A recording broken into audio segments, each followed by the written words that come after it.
Alhamdulillah, alladzi la ilaha illa huwal hayyul qayyum, la ta'khudhuhu sinatun wa la nawm, lahu ma fis samawati wa ma fil ard. Man dhal ladzi yashfa'u 'indahu illa bi'idhnihi, ya'lamu ma bayna aydihim wa ma khalfahum, wa la yuhituna bi syai'in min 'ilmihi illa bima syaa'. Wasi'a kursiyyus samawati wal ard wa la ya'uduhu hifdhuhuma wa huwal 'aliyyul 'azim. Asyhadu an la ilaha illallah wahdahu la syarika lah wa asyhadu anna Muhammadar Rasulullah wa rasuluhu la nabiyya ba'da. Allahumma shalli ala sayyidina Muhammad wa ala alihi wa sahbihi ajma'in, amma ba'du. Fa ya ayuhan nas usikum wa nafsi bitaqwallah faqad fazal muttaqun. Faqala Allah Ta'ala fil Qur'anil Karim, a'udzu billahi minasyaitonir rajim, bismillahirrahmanirrahim. Innallaha la yughayyiru ma biqaumin hatta yughayyiru ma bi anfusihim. Faqala Rasulullah sallallahu alaihi wasallam, la hijrata ba'dal fathi walakin jihadun wa niyyatun. Hadis Bukhari. Wa qala Rasulullah sallallahu alaihi wasallam aidan, al muhajiru man hajara ma nahallahu an. Hadis Bukhari. Masyaallah muslimin, jamaah Jumat berbahagia. Puji syukur kita panjatkan kepada Allah Subhanahu wa taala. Sampai hari ini kita masih diberi hidayah, petunjuk oleh Allah Subhanahu wa taala, sehingga kita masih melaksanakan ketaatan, yaitu diantaranya sholat Jumat yang diwajibkan oleh Allah Subhanahu wa taala ini. Begitu banyak nikmat zahirah wa batinah yang kita rasakan selama ini. Oleh sebab itu juga senantiasalah kita meningkatkan ketakwaan kita kepada Allah. Kata Abu Bakar Siddiq, man dakhala al-qabra bila zadin faka'annama raqibal bahra bila safinatin. Siapa yang masuk kubur tanpa bekal amal, bagaikan orang berlayar tanpa kapal. Salawat dan salam kepada Nabi besar Muhammad SAW, yang dengan bimbingannya lah kita mendapatkan hidayah dari Allah Subhanahu wa taala itu. Masyaallah muslimin rahimakumullah, hari ini tepat 10 Muharram 1445 Hijriah. Artinya hari ini adalah hari Asyura. Siapa yang berpuasa pada hari ini, maka diampuni oleh Allah Subhanahu wa taala dosa-dosanya setahun yang lalu. Hanya karena ini hari Jumat, paling tidak dia harus digabung dengan hari Tasu'a, sebelumnya Kamis atau besok, karena orang tidak boleh berpuasa di hari Jumat secara tunggal, baik itu sunnah maupun qadanya. Hadirin jemaah Jumat yang berbahagia, memang banyaklah di antara kaum muslimin tidak sadar perubahan tahun Hijriah ini, tahun baru Islam ini. Beda dengan gegap gempita tahun baru Kristen, tahun baru Masehi 1 Januari. Orang bakar-bakaran petasan, kembang api, mulai dari New York sampai Depok, mulai dari London sampai ke desa-desa kita yang ada di pelosok. Itu orang seolah-olah begitu excited, begitu gembira. Tapi tahun baru Islam ini sepi-sepi saja. Karena apa? Karena banyak juga yang tidak paham tentang sejarah tahun baru Islam ini. Sebetulnya mengapa tahun baru Islam ini baru 1445, sedangkan Masehi sudah tahun 2023. Bahkan ada tahun yang lebih tua lagi, namanya tahun Cina, yang suka terima angpau. Ini tahun nih 2573 sekarang, Imlek gitu. Nah, tahun baru Parsi juga udah duluan daripada kita. Jadi di masa Rasulullah SAW, kaum muslimin itu tidak mengenal tahun, karena memang tidak ada peradabannya. Kalau ditanya kapan Rasulullah SAW lahir, hari ada, hari Senin, tanggal 12 bulan Rabiul Awal, tahunnya nggak ada. Karena mereka masyarakat atau bangsa yang ummi, yang buta huruf. Jadi ketika itu memang daya ingat mereka kuat. Jadi tahun dinisbatkan didasarkan kepada peristiwa-peristiwa. Waktu itu ada peristiwa Abraha akan menyerang Ka'bah dengan gajah. Gajah dalam bahasa Arabnya fil, al-fil. Maka disebutlah itu amul fil, tahun gajah. Kapan Khadijah wafat, Abu Talib wafat? Itu tahun duka cita. Tidak ada tahunnya, disebutnya amul huzn, tahun duka cita. Di masa Abu Bakar kita masih belum punya tahun. Di masa Umar diusulkanlah. Ya Amir Mu'minin, kata sahabat, main dana sana. Kita ini gak punya tahun, kata sahabat kepada Umar. Terus mereka diminta memberikan usulan. Di antaranya adalah usulannya tahun Hijriah itu dimulai hari lahirnya Rasulullah SAW, Maulid Nabi. Umar gak setuju. Nanti kalian tiru pula orang Nasrani seperti merayakan Natal itu, kata Umar ini. Kemudian diusulkan hari wafat, Umar juga gak setuju. Wafat Nabi maksudnya hari Bi'tsah ketika diutus. Nah, Umar gak setuju. Nah, bagaimana kalau dengan hari hijrah? Dengan hijrah setuju Umar. Jadi, namun Rasulullah SAW tidak hijrah pada tanggal 1 Muharram. Semua sirah yang kita baca, apakah Ibnu Hisham, Ibnu Ishaq, Rahikul Makhdum misalnya, Haikal dan lain-lain, itu menulis Rasulullah SAW keluar daripada kota Makkah bersama Abu Bakar Siddiq di tengah malam itu tanggal 28 Safar, bukan 1 Muharram. Jadi urutannya menyegarkan ingatan kita. Muharram, Safar ini sudah ada dari dulu. Muharram, Safar, Rabiul Awal, Rabiul Akhir, Jumadil Awal, Jumadil Akhir, Rajab, Syaban, Ramadan, Syawal, Zulqa'dah, Zulhijjah, Muharram lagi. Jadi Umar setuju. Jadi Rasulullah SAW keluarnya sebenarnya tanggal 28 Safar. 3 hari di Gua Thur sembunyi. Beliau nggak langsung ke utara untuk mengecoh musuh yang lagi hendak membunuhnya. Beliau ke selatan, ke arah Yaman, ke Gua Thur. 3 hari di situ. Pada tanggal 1 Rabiul Awal beliau berangkat zigzag ke arah Jeddah dulu.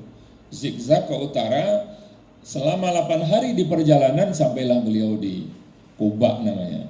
Tanggal 8 Rabiul Awal. Ini fakta sejarahnya.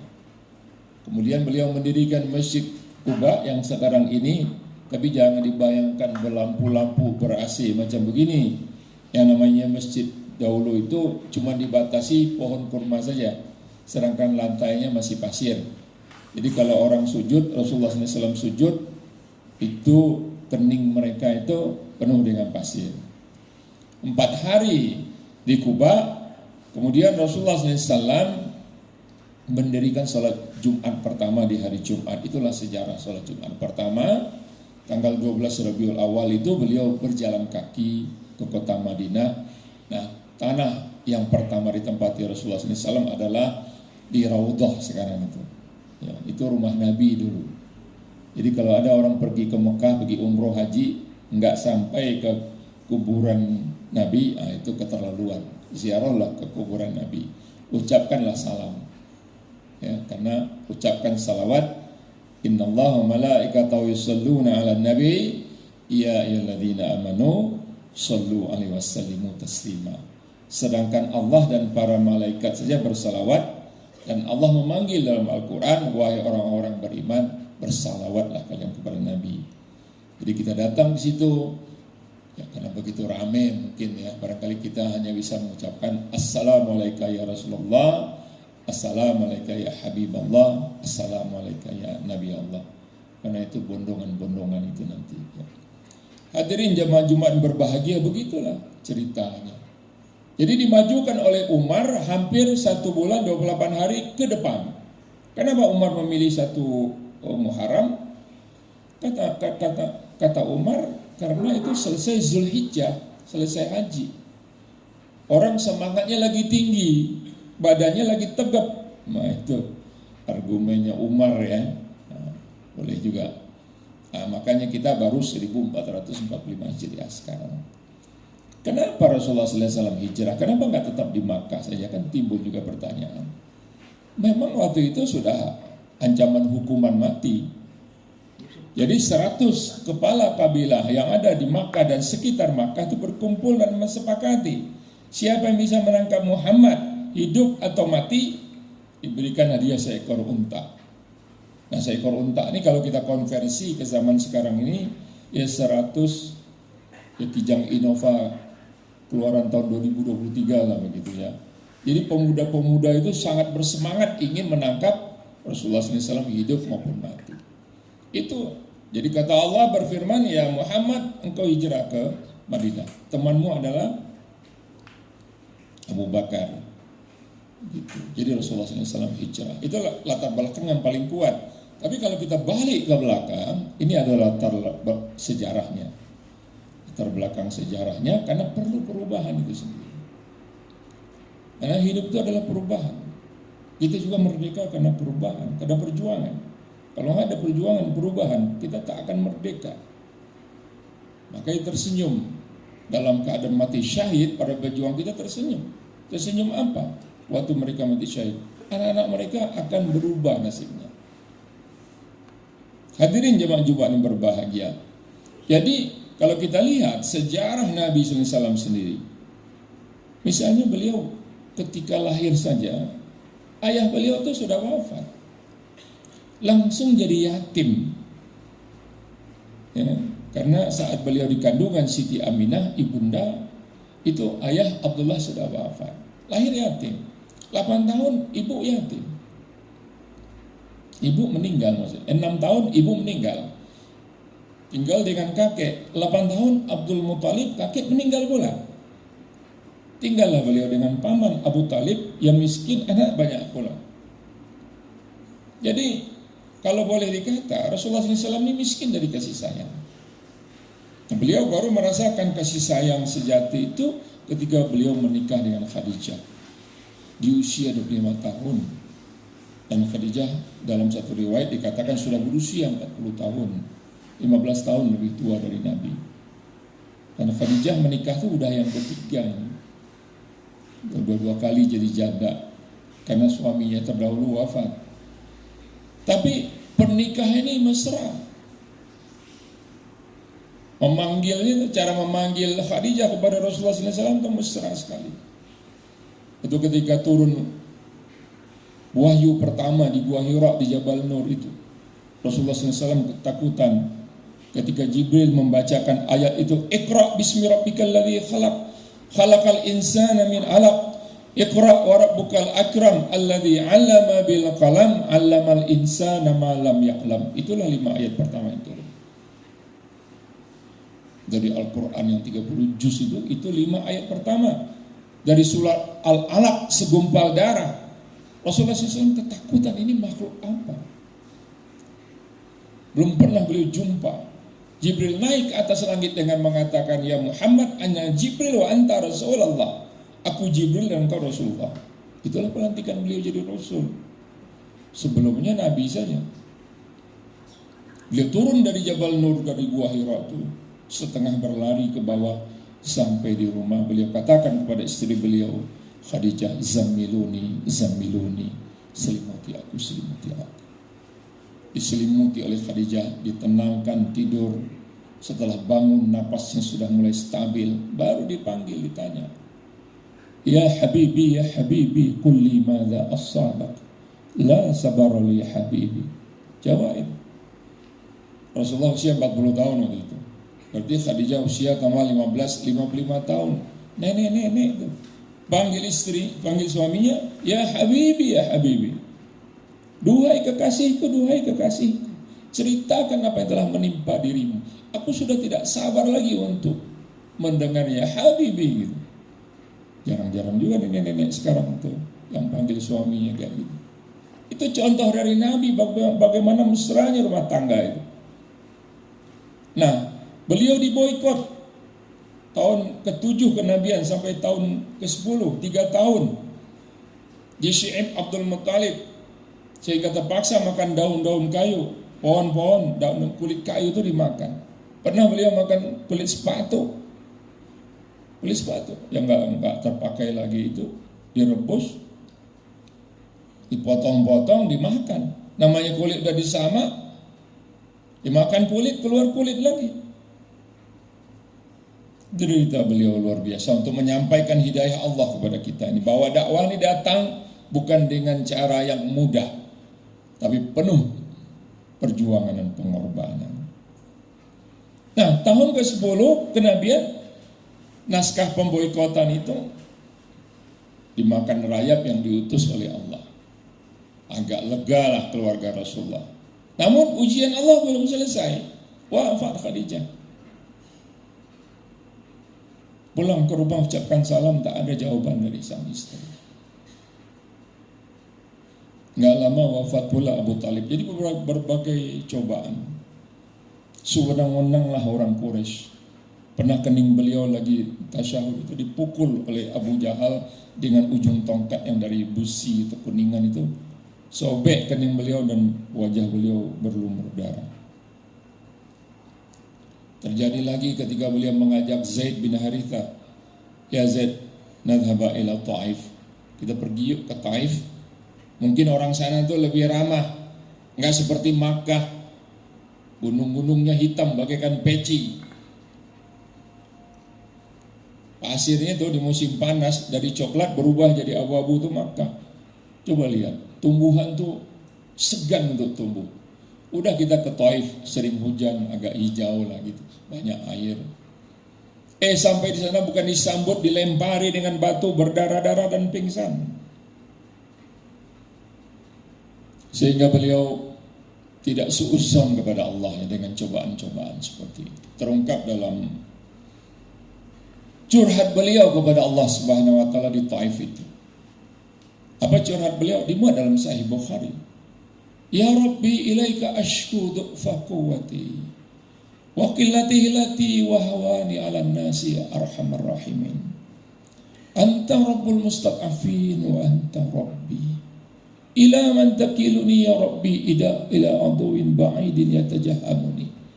Am ila sadiqin qaribin malaktahu amri. In lam takun ghadbanan alayya fala ubali ya Rabbi.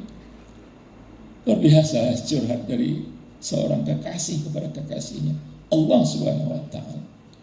Ya Allah, kepada Engkau lah kucurahkan segala deritaku ini. Sedikitnya kekuatanku menghadapi mereka, ya Allah, lihatkanlah bagaimana mereka menghinakanku, ya Allah.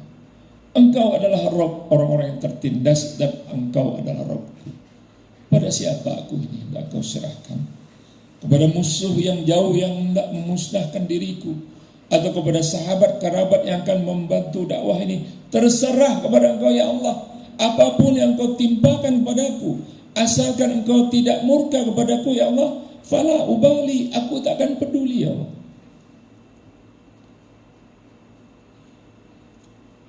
Darah masih menetes dari tubuh beliau ketika beliau keluar di kota Taif. Enggak lama turun surat Yusuf. Orang Melayu, kalau istrinya hamil 7 bulan dibacain surat Yusuf. Pasal apa ibu baca surat Yusuf? Supaya anak saya ganteng kayak Yusuf, Ustaz. Fungsi surat Yusuf bukan itu. Surat Yusuf itu turun hiburan bagi Rasulullah. Seolah-olah Allah bilang, ya Muhammad, bukan engkau saja Nabi Rasul yang menderita. Yusuf 2 tahun udah dilemparkan abang-abangnya ke dalam sumur, dipungut oleh kafilah dagang, diperjualbelikan, tawar sini, bayar situ, oper sana, kasih sini, macam mana ayam aja. Panjang cerita Yusuf itu. Makanya disebut ahsanul qasasi. Sebaik-baiknya kisah Yusuf. Bukan bikin anak ganteng, enggak merubah warna kulit mata jadi biru, enggak, itu surat Yusuf. Hiburan bagi Rasulullah. Tahun ke-11 kenabian Isra Mi'raj.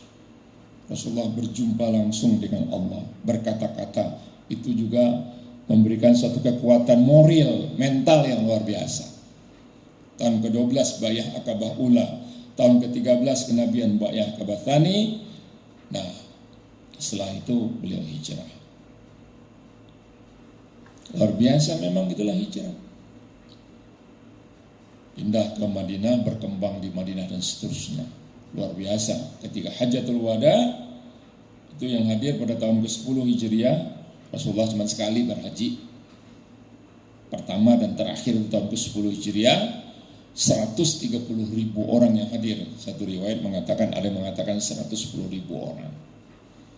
Nah, disitulah turun ayat Al-yawma akmaltu lakum dinakum wa atmamtu alaikum ni'mati wa raditu lakum al-Islam madinah. Al-Maidah ayat 3. Pada hari ini kata Allah, sudah kusempurnakan atas kalian agama kalian, telah kucukupkan atas kalian nikmatku, dan aku ridho Islam satu-satunya agama bagi kalian. Jadi kita sekarang mau hijrah seperti apa? Tadi yang hadis yang saya bacakan di pembukaan tadi. Kata Rasulullah SAW, la hijrata ba'dal fathi walakin jihadun wa niyatun. Tidak ada lagi hijrah makani, fisik itu nggak ada. Tapi jihad dan niat. Jihad sungguh-sungguh. Niat, itu yang penting. Yang kedua, al-muhajiru man hajara ma nahallahu an. Orang yang berhijrah itu kata Rasulullah, dua-duanya hadis riwayat Bukhari. Orang berhijrah itu dia meninggalkan apa-apa yang dilarang oleh Allah. Jadi yang namanya hijrah sekarang itu atau perubahan itu dari buruk menjadi baik, baik menjadi lebih baik lagi. Itu yang namanya hijrah sekarang. Sholat sunat jarang-jarang, sholat wajib sering lalai, ya, perbaiki itu dulu. Yang pokok-pokok aja dulu, yang rukun Islam aja dulu. Salat ala waktiha, salat tepat waktu. Kalau sudah lengkap, salat sunat rawatibnya dilengkapin. Tilawah Al-Quran tiap hari. Puasa sunnah paling enggak adalah sebulan itu. Nah itu. Sebab kalau kita berzikir, fadhkuruni adzkurkum, kata Allah. Jika engkau sebut namaku, aku sebut namamu, kata Allah. Jadi kalau si Ahmad baca subhanallah, Allah sebut Ahmad. Dia baca lagi subhanallah, Allah sebut Ahmad. Subhanallah, subhanallah 33 kali. Alhamdulillah 33 kali. Allah Akbar 33 kali. 99 kali nama Ahmad disebut Allah. Dicatat pula. Ditutup dengan la ilaha illallah wahdahu la syarika lahu lahul mulku wa hamdu yuhyi wa yumiitu wa ala kulli syai'in qadir. 100 sudah. Allahumma antas salam dulu, jangan Allahumma lantas jalan. Gak mau tuh ikut, misalnya seperti itu. Perbaiki akidah kita, usul-usul kita kepada Allah, hubungan kita sama Allah terperbaiki. Itu hijrah. Jangan datang kepada Allah ketika ada persoalan aja, utang banyak, tertimpa masalah hukum, baru berkerenyit kening, baru ya Allah kena musibah, baru orang mau minta tolong sama kita, mukanya selalu nggak enak. Itu kira-kira menolongnya enak gitu. Kata Rasulullah SAW, kalau engkau ingat di masa senang kepada Allah, maka Allah akan ingat engkau di masa susah, akan menolong engkau di masa susah. Jadi lagi senang juga berpangkat kita, berposisi kita, datang pada ya Allah, syukurku kepada-Mu ya Allah. Alhamdulillah itu bersyukur. Allah Akbar itu bersyukur. Jangan minta rezeki menurut tiap hari, rezeki udah banyak, lebih daripada apa yang kita cita-citakan. Jadi itulah kurang lebih makna hijrah. Akhlak kita pada istri, datang tidur marah, mau tidur marah, mau makan marah, asal telepon marah, asal marah telepon, marah aja. Nah, akhlak kebanyakan senyum, apalagi pada keluarga kita, tetangga kita, masyarakat kita. Mudah-mudahan kita termasuk orang-orang yang berhijrah, termasuk negara kita ini supaya lebih maju lagi, supaya lebih baik lagi. Itu mesti ada perubahan. Tidak ada sesuatu yang tetap, yang konstan kecuali perubahan itu sendiri. Saya tutup dengan surah Ar-Ra'd. Bismillahirrahmanirrahim. Innallaha la yughayyiru ma biqaumin hatta yughayyiru ma bi anfusihim. Allah tak akan merubah nasib suatu bangsa kecuali bangsa itu mengubah nasibnya sendiri. Mudah-mudahan ada manfaatnya tazkirah kita yang singkat ini. Barakallahu li wa lakum fil Qur'anil azim wa nafa'ani wa iyyakum bima fihi minal ayati wa dzikril hakim wa taqabbal minni wa minkum tilawatahu innahu was-sami'ul alim. Aqulu qouli hadza fastaghfiru innahu wal ghafurur rahim.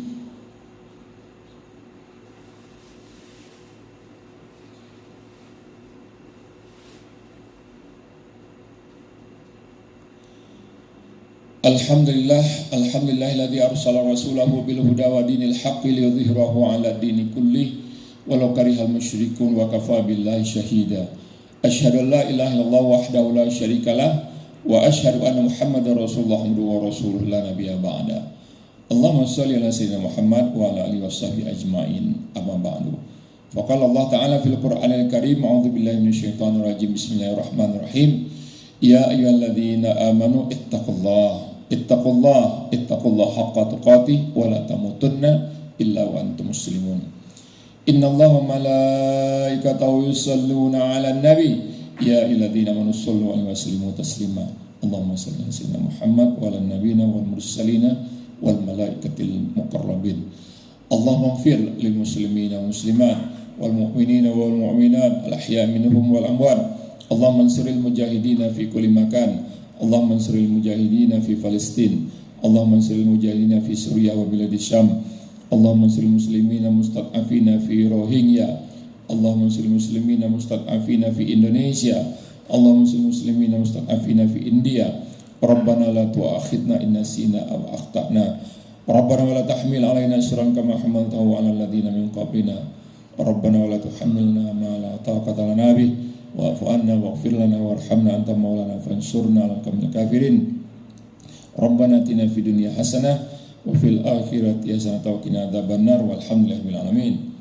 Ibadallah, innallaha ya'murukum bil adli wal ihsan wa ita'i dzil qurba wa yanha 'anil fahsya'i wal munkari wal baghi ya'idukum la'allakum tadhakkarun fadhkurullaha azim yadhkurukum washkuru 'ala yazidkum wa la dzikrullahi akbar. Aqimissalam.